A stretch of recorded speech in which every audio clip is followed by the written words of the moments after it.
Vamos a hablar sobre los samaritanos. Y tenemos el grupo conformado por nosotros tres.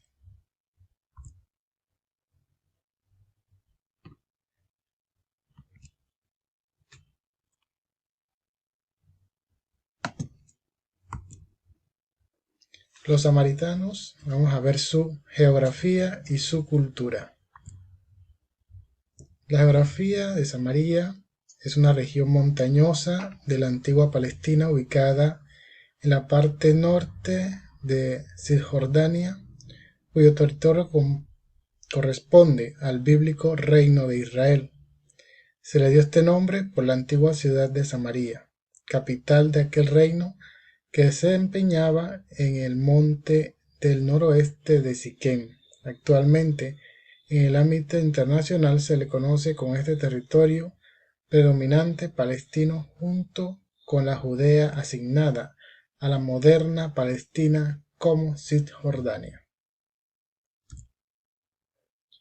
Los samaritanos son una comunidad hebrea residente entre Palestina e Israel, con menos de 1000 miembros en la actualidad, de los cuales cerca de 400 viven en Cisjordania, en la zona del monte Gerizim, y unos 500 en Israel, principalmente en Holon.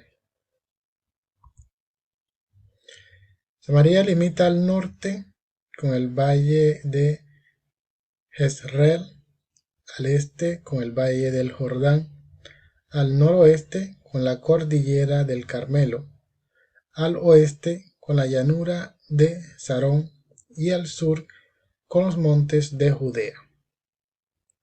En tiempos bíblicos, Samaria se extendía desde el mar Mediterráneo hasta el valle del Jordán, incluyendo el monte Carmelo y el valle de Sarón.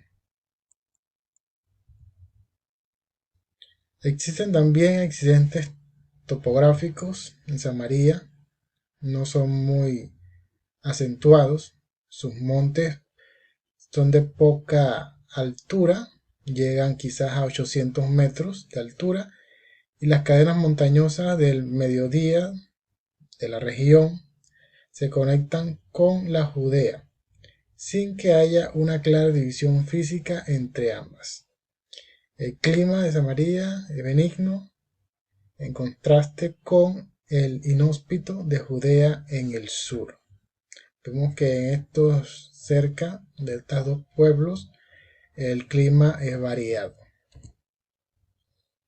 También, para hablar un poco de la cultura de los samaritanos, tienen el idioma. Como lengua común tenemos, como primera lengua tenemos el hebreo moderno. Segunda lengua tienen el árabe moderno. El lenguaje ceremonial religioso es el hebreo o el arameo samaritano. En alimentación, esto habla un poco de la cultura de los samaritanos. Es una tierra muy variada. Hay montañas, colinas, valles, llanuras. Los olivos crecen abundantemente, como también otros árboles frutales. Hay un suelo excelente y anualmente se recogen abundantes cosechas de cebada y trigo. La vid se cultivan principalmente sobre las laderas. En varias regiones hay restos de antiguos bosques. No falta la lluvia, hay excelente pasto, muchas vacas y sus productos son de excelente calidad. La cultura religiosa, el Memar Marcá, el texto más importante para los samaritanos después del Pentateuco. Formula 5 principios que vamos a ver. 1. Solo Yahvé es Dios y no hay nadie como él. 2. Moisés fue el profeta por excelencia elegido por Dios. Observar la ley dada por Yahvé a Moisés. El monte Garazim o Serí es santo, la casa de Dios, y la avenida del Tareb es el restaurador de todas las cosas.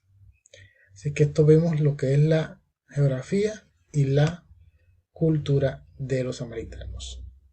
desde una perspectiva histórica, el énfasis de los orígenes de los samaritanos tenemos que acontecerlo en base a tres elementos. El primero, el imperio asirio, su relación y enemistad con los judíos y Samaria. Por otra parte, tenemos que ser conscientes que la realidad histórica de los samaritanos se realiza en su relación con el judaísmo, pues se consideran descendientes de las tribus de Efraín y Manasés. Son diversos los acontecimientos que prevalecen para abordar la historia de los samaritanos. Por una parte, tenemos que considerar primero cómo era la visión de los judíos frente al pueblo de Samaria.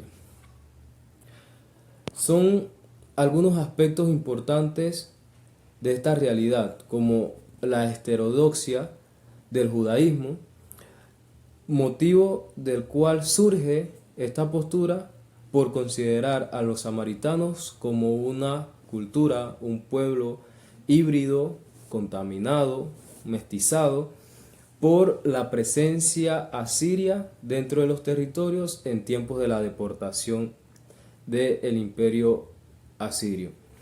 Tercer aspecto es esta contaminación racial prevalece dentro de la cultura, la religión, afecta precisamente la costumbre, la identidad de los samaritanos, en los cuales los judíos entonces empiezan a considerarlo como una religión sincretista y contaminada. Este término de samaritano encuentra una resonancia negativa y ofensiva incluso para los judíos. Ahora bien, tenemos que entender dos aspectos de mucha relevancia. Primero, cuando se divide el imperio de Israel o el imperio, la monarquía unida de Israel, nacen dos regiones. Primero, al norte, el reino de Israel y al sur, el reino de Judá. Estas dos regiones tenían como capitales principales al norte Samaria y al sur Jerusalén. Esto trajo ya desde ese momento algunos inconvenientes en la relación que mantenían estos dos reinados o entre las tribus, 10 en Judá y 10 en Israel y 2 en Judá. Uno de los principales causas de división fue la consideración de los lugares de culto, el cual al no tener y no contar con este paso libre que antes tenían los israelitas como una sola unidad en tiempos de David y Salomón, ahora se crean nuevas disputas religiosas. Ahora bien, esta monarquía unida, podemos mencionar, ya venía fraguando algunas disputas y algunos conflictos, los cuales aprovecharon ante la debilidad del reino de Israel. Esta división trajo también un debilitamiento del imperio israelita, el cual aprovechó muy bien el imperio asirio. El imperio asirio entra en un proceso de conquista en los siglos posteriores, principalmente en el 737 al 732, y culmina finalmente con la deportación de los judíos de los territorios de Samaria en el 721 a Asiria, el imperio asiria.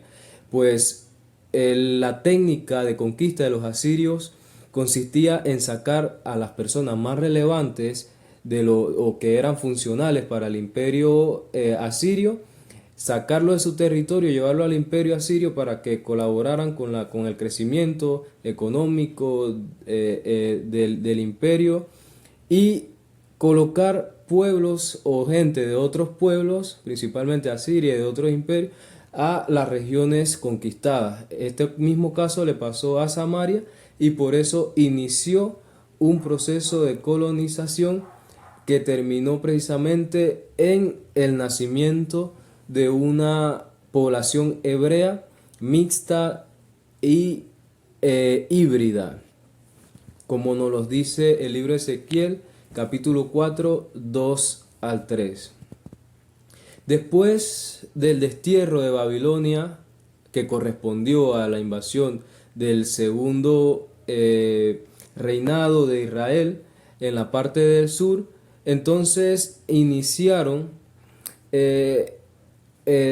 posteriormente a la deportación y el regreso del destierro de los judíos a sus tierras por parte del imperio persa. Entonces, cuando se inicia la nueva construcción del pueblo del templo de Jerusalén, los judíos que consideraban a este pueblo de Samaria, esta región de Samaria como contaminada, no le permitieron participar en esta construcción, por lo cual los samaritanos nuevamente inician a reconstruir pues la antigua ciudad de Siquén y sobre el monte Garizim entonces su templo santo.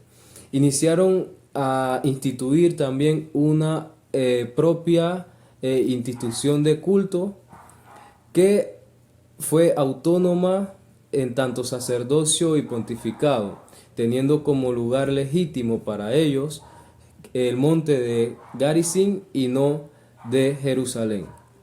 Por último, podemos decir que los samaritanos hoy son una población que corresponde más bien a una limitada población de 1000 personas, miembros en la actualidad, de los cuales cerca de 400 viven en Cisjordania, en la zona del monte Garizim, y unos 500 en Israel, principalmente en Jalón.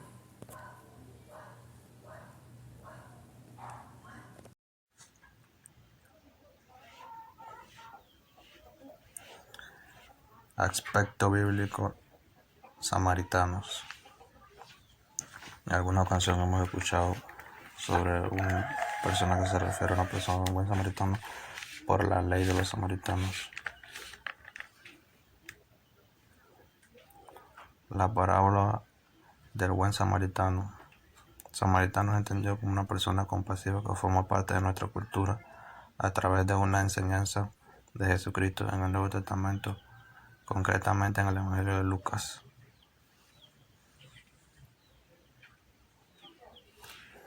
La expresión de aprendizaje. Los estudios de la Biblia dan importancia a esta parábola por su enseñanza moral y por sus aspectos relevantes a la tradición hebrea en tiempos de Jesucristo.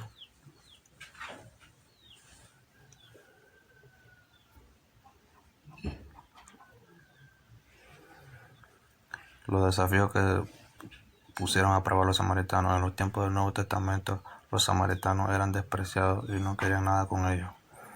Los samaritanos seguían viviendo principalmente alrededor del monte Crismeo, que es sagrado para ellos, donde hay hora y ayuno.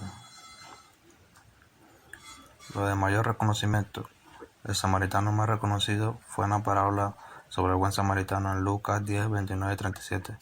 Un experto de la ley judía pone a prueba a Jesús y Jesús le dice: amarás al prójimo como a uno mismo. Concretamente le pidió la definición de la palabra prójimo. En esta imagen vemos sobre los judíos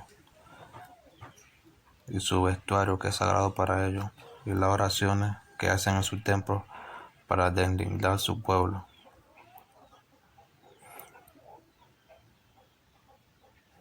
Todavía se practican esos acontecimientos en su pueblo, en Israel y Palestina.